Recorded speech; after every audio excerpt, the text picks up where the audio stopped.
Assalamualaikum warahmatullahi wabarakatuh. Perkenalkan, saya Maulana Syarif Hidayatullah dengan NIM M0403241049 dari Paralel 3. Pada kesempatan kali ini saya akan mempresentasikan laporan final proyek mata kuliah desain pengalaman pengguna untuk tas saya sendiri, yaitu fitur pusat bantuan di platform Magang Hub. Baik, sebelum masuk ke latar belakang, saya akan memberitahukan terkait dengan pusat bantuan di platform Magang Hub yang lama. Oke, kita di sini ada di dashboard Magang Hub, terus kita ke dashboard di sini. Terus kita profile.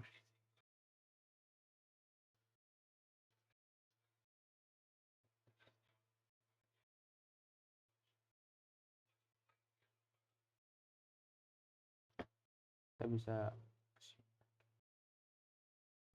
bisa klik ke sini atau bisa diklik di sini baru kita menemukan fitur bantuannya.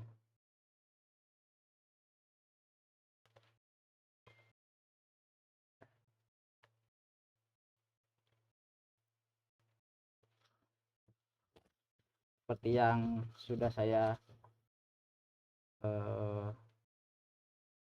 lihatkan di layar barusan, akses menuju pusat bantuan pada desain lama Magang Hub itu sangat minim visual cue dan disembunyikan di dalam menu yang membingungkan.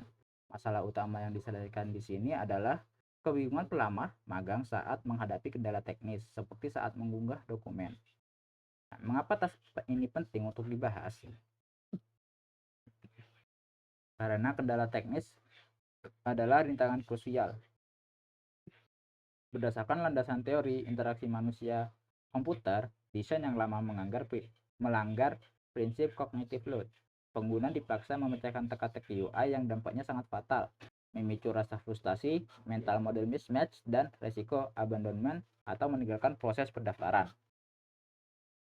dan aplikasinya. Next. Nah, pada tahap ini atau tahap solusi, sebelumnya pas tahap menggali ide untuk menemukan desain opportunity, saya sendiri menggunakan metode how might we. Dari proses tersebut saya menghasilkan beberapa ide rancangan alternatif. Salah satu alternatif yang sangat saya pertimbangkan saat itu adalah penggunaan voting action button di pojok layar. Namun FAB memiliki kekurangan karena berpotensi menutupi konten utama dan mengganggu area interaksi pengguna. Sebagai keputusan akhir saya memilih solusi akses persisten, yaitu menempatkan tombol pusat bantuan secara permanen di bagian footer pada halaman. Ini sesuai dengan Jacobs Law, di mana pengguna mengekspektasikan platform ini bekerja layaknya portal kompetitor seperti Jobstreet, di mana letak bantuan berada di bawah footer. Hal ini meningkatkan discoverability tanpa pengguna harus mencari-cari di drop-down. Masuk ke wireflow dan user journey. Nilai utama yang saya berikan melalui prototipe ini adalah user control and freedom. Alur dibuat agar tas penyelesaian masalah menjadi lebih mudah. Setelah mengakses menu dari entry point di footer, pengguna itu bebas mau memilih FAQ dulu atau langsung ke helpdesk. Misal ke FAQ dulu, mereka akan mencari solusi mandiri melalui search bar atau kategori di halaman FAQ dan membaca artikel-artikelnya. Namun jika masalahnya belum terselesaikan, mereka bisa melakukan eskalasi dengan mengisi formulir di helpdesk tanpa harus dipaksa membaca artikel dulu.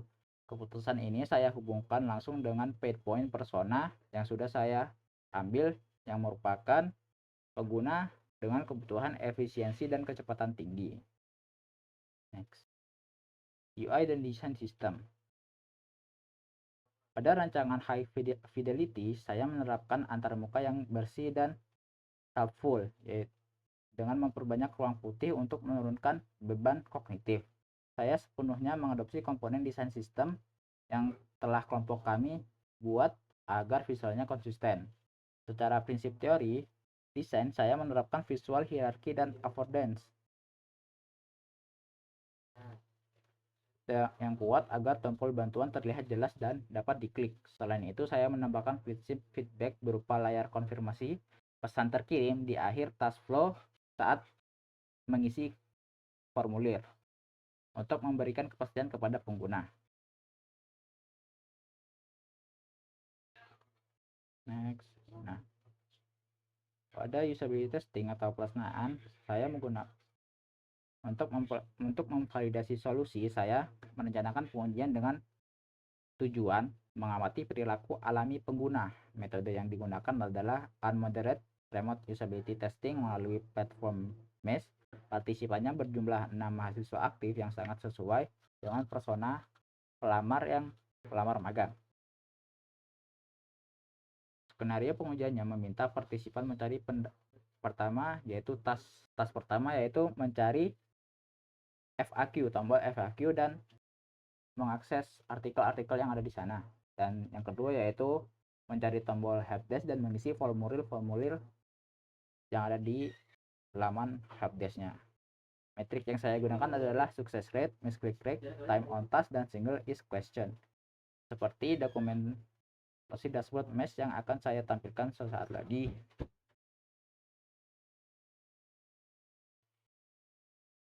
Next, nah, temuan data. Di sini hasil pengujian memberikan insight yang menarik. Temuan positifnya yaitu sukses rate mencapai 100% untuk kedua tasnya. Kita bisa langsung lihat dari meshnya aja.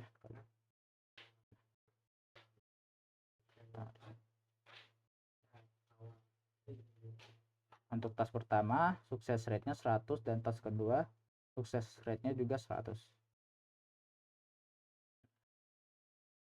Ini merupakan temuan positif dengan tingkat kepuasan S di angka 5,3 dari skala 7 UX goal kita untuk membuat platform yang helpful dan reliable berhasil tercapai.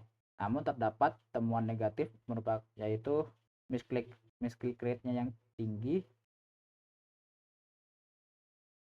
sekitar 80-an% di sini. Itu jika dikelompokkan, temuan ini masuk ke dalam usability issue, findability. Untuk severity ratingnya saya mengategorikan sebagai moderate, menengah. Mengapa? Karena meski angka salah klik tinggi, pengguna tidak mengalami blocker, mereka tetap berhasil mencapai tujuan akhir. Tingginya angka ini lebih merupakan manifestasi dan exploratory behavior atau klik bebas, bukan karena disorientasi fatal.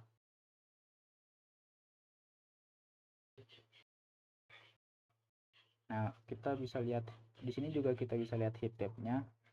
Nah, di sini para partisipan saya mengklik semua yang ada di laman ini. Bisa dilihat di sini ada yang ngeklik magang hub, lowongan, perusahaan, panduan, terus menu search bar, menu lowongan yang sedang dibuka, terus juga jelajahi kategori populer, tidak langsung fokus kepada tas yang diberikan.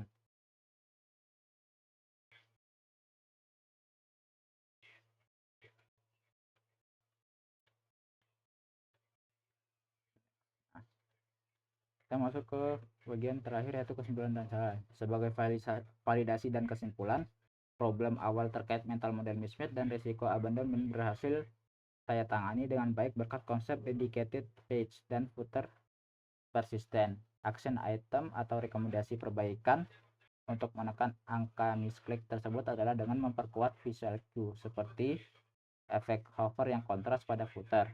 Refleksi saya sendiri yaitu setelah mempelajari tahapan design thinking adalah pentingnya melepaskan asumsi pribadi. Desain yang baik bukan hanya tentang estetika visual, melainkan fungsionalitas yang tervalidasi jika proyek ini dilanjutkan. Hal yang akan saya lakukan adalah melakukan interaksi pembuatan prototype onboarding tooltip di area footer. lalu melakukan A/B testing lanjutan untuk melihat apakah metrik misklik 83% tadi berhasil ditekan secara signifikan. Berikut next. Nah, ini merupakan directory Fireflow, kita bisa lihat sendiri di sini. Terus kita juga bisa buka desain sistem.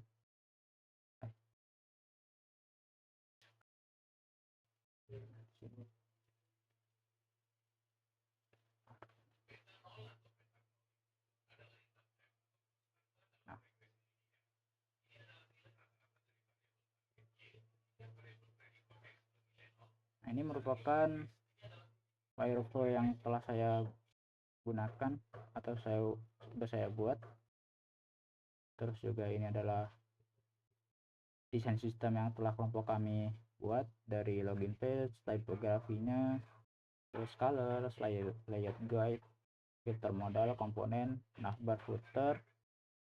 Ini ada search, photos, pagination, dan formulir. Ini juga ada beberapa icon yang kami gunakan,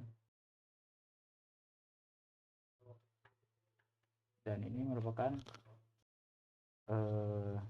prototipe saya sendiri.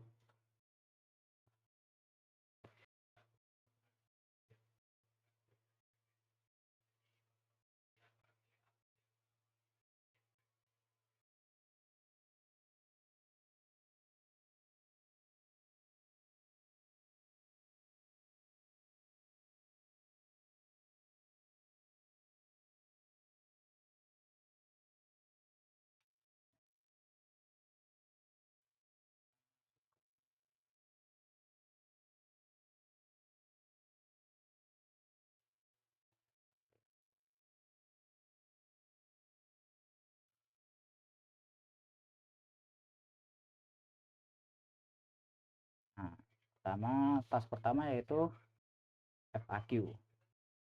Kita bisa mencari pertanyaan di sini, terus kita bisa baca-baca artikel yang ada di sini. Nah, habis itu misal tidak masih belum menemukan solusi, kita bisa langsung hubungi admin atau helpdesk di sini. Kita bisa masukkan nama, terus email, terus dokumen, terus kirim pesan.